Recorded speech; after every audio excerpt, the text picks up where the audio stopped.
Religion, Fundamentalism, Modernity and Postmodernity. We're on page 186. Looking at the views of the founding fathers of sociology, it is clear that they all expected traditional organised religion to fall into decline as society became organised on more rational principles, and that this decline was a feature of modernity. Definite knowledge about religion could be obtained through use of scientific methods, charting, for example, its increasing decline in industrial societies at either a structural or an individual level. Okay, so the idea is then that as we move away from this mythological understanding of the world, if you're looking at the eras that Comte first talked about, that religion will go into decline. Okay, same idea that came out of communism, that religion could just be banned because it wasn't necessary. However, of course, it thrived under this level of persecution. Now, you look at a country like the UAE, where religion is very strong, and yet it's a very fast evolving country and evolving in a highly developed way. But religion has an extremely important part to play in the country. So this is going against what sociologists thought was going to happen, that logic would take over the world.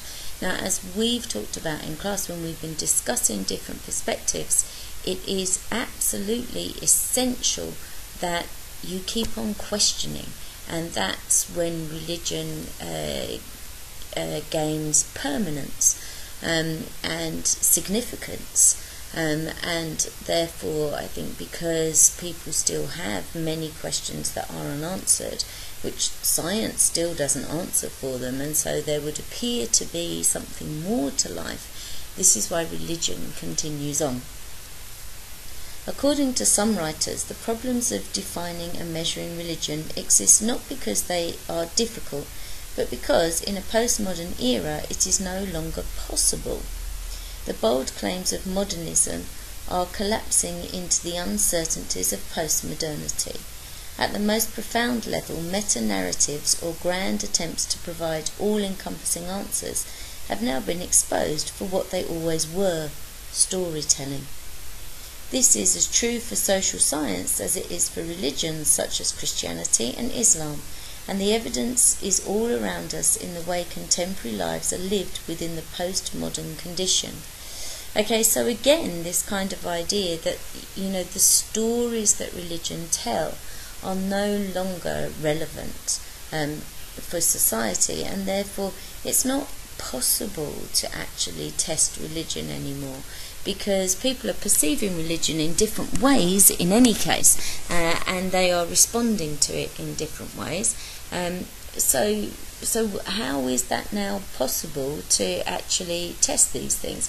Yeah, that's a bit of a cop-out, because people still really like the stories that go with religions, and people are aware enough now to be able to understand the idea of an allegory, or that this isn't a direct story, but what it is putting it in a nice and approachable way to help people to understand it, and that the interpretation that people put on something is just as important, because that helps them to develop their understanding. So this is kind of being very dismissive of people, along the lines of, if you're religious, then you're not intelligent, that you're not prepared to critically analyse what it is that you believe in. The hybrid character of new religious movements, where they draw from many religions such as Christianity, Hinduism and Buddhism, bear the hallmarks of postmodernism. Monolithic religious traditions are broken down, and people choose their view of religion from a very wide range of sources on a pick-and-mix basis. In Britain, the proportion of the population prepared to say that they believe in the standard Christian beliefs concerning heaven and hell has declined considerably. However, belief in reincarnation, which is not, of course, officially part of the creed of any mainstream Christian church, has actually been going up. about 1/5 of Britain subscribe to the belief, which is even more marked among which is even more marked among the young. Okay, now, and perhaps this idea of reincarnation is a wishful thinking type of thing that's in there as well. But yes, now there are more options available in our understanding of the different religions that there are. And when we looked at the Jewish religion, we were saying, is it actually religion, or is it more of a philosophy? And why don't we know about it more if it's so appealing to people? But this is the idea that now people can start to pick and mix. We live in a transient world. It's much easier to travel to far distant places and experience different religions, and therefore people may think, well, actually, I really like that part of Buddhism, and I like that part of Christianity, and I like that part of Islam, and I'll have a little bit of Hinduism in there as well. And I'll mix all of that up, and I'll follow the bits that suit me, and we have talked before about this idea that, because of the culture you're born in, maybe that reflects the religion that you follow, and so this movement around the world means that, religion is being treated in that same way, that you can select the bits that really suit you and appeal to you. That hold some significant meaning to you as well. Increasingly, some commentators argue religious identity is becoming a matter of individual choice, with religious movements marketing themselves in a manner similar to consumer products in a competitive marketplace. Choosing a religion can be seen as making a statement about lifestyle and identity. Okay, so same things I've just said. Globalization and new technologies such as the internet allow widely dispersed memberships for new religious movements and new age movements without the need for a geographical base. The possibility now exists for virtual religions to exist solely in hyperspace. Cyber theology underlining Baudrillard's observations on the hyper-real. Okay, now if you think about certain things here. Okay, if you ever watch the film or read the book of The Mosquito Coast, okay, here you can see the dangers of religion where there's no personal interaction between people. Yeah, so we need to think about those. It's very easy to go astray in what you're believing if you're not actually ever discussing directly with somebody. However, if you think about the Gulf War and media representation, we're able to see exactly what's happening now, not just in the Gulf War, but in any war that is going on. Everything is portrayed on TV. You can see all the moves that are happening, all of this type of thing. This is what Baudrillard is talking about with this idea of the hyper-real.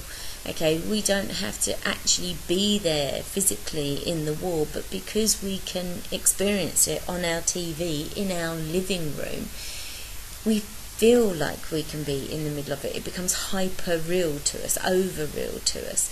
And this can therefore become the same thing with religion. We can actually have it in our living room with us, on our iPad, carrying it around with us all the time, because of the links that we can have to religious groups through the internet. The organisation of new religious movements mirrors that of postmodern industrial organisations, where the emphasis on less rigid and authoritarian structures allows greater flexibility and democracy. The focus is away from mass production and consumption and more on niche markets, where technology plays a less dominant and more enabling role. The importance given to self-improvement and self-mastery in new religious movements is similar to the new work ethic of postmodern organisations. Okay, so all the same things that we've already just been talking about, that there's almost this relaxing in the way that things are done.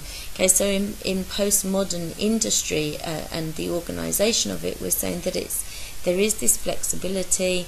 There's a movement away from people just being forced into doing things on a large factory line, that actually now people have rights, that they're treated as human beings, that they may be doing things that appeal to a smaller number of people as well, rather than this mass production, so that we're all driving the same car, wearing the same clothes, eating the same food, because our world is more diverse now, and so we want these different things.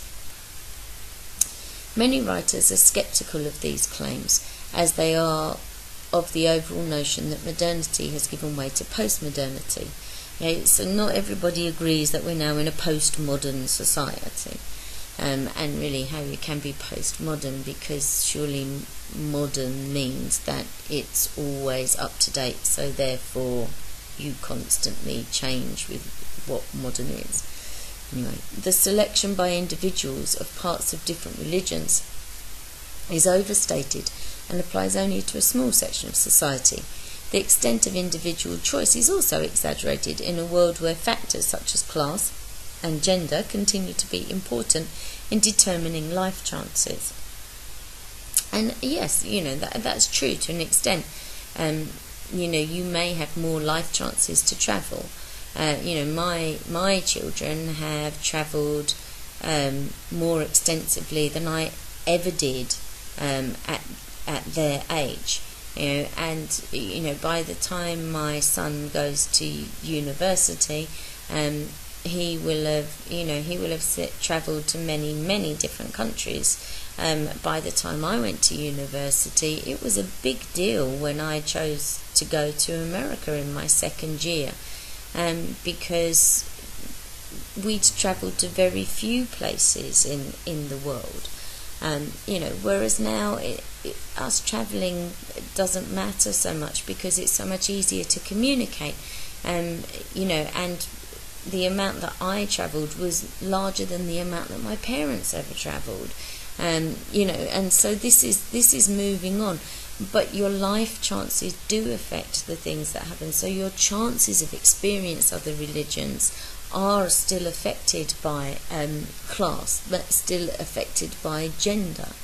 There will be certain countries you'll go to where there is a lack of equality, and therefore that has an effect still. Similarly, the depiction of a relativist world where no one knows or cares about the difference between right or wrong is overemphasized. Paul Helas, for example, found that New Age movements work with concepts of absolute truth against which other ideas and beliefs are judged. Spirituality is also taken seriously and is not seen as part of the throwaway mentality of consumerism or characteristic of a postmodern era. It is also contradictory to state, on the one hand, that people are no longer willing to accept authority figures, and that they compensate for this by looking to the expert advice offered by New Age religions. Okay, in fact, sometimes people want an authority figure. They want someone tangible that they can turn to ask things to. Look at how well loved Sheikh Mohammed is in Dubai. Okay, because he is, he's an authoritarian figure, but he still listens to people. This is where, people can go and talk to him. Emiratis can go and talk to him at the weekends. But he has a vision, and as long as people agree with that vision, they are happy to go along with the things that he is saying and doing, and the changes that he's making. Okay, so we have to be careful that we're not just throwing everything out and saying, no, we're in a postmodern society now, so none of that counts. All right, things are still taken seriously. Moreover, as Bruce argues, there is little comfort here for anyone hoping for a revival of traditional religion from the apparent collapse in belief in science, as this had very little to do with the secularization of the modern world in the first place. Okay, so Bruce is saying, right, look, the effect of science isn't what has led to the decline of religion.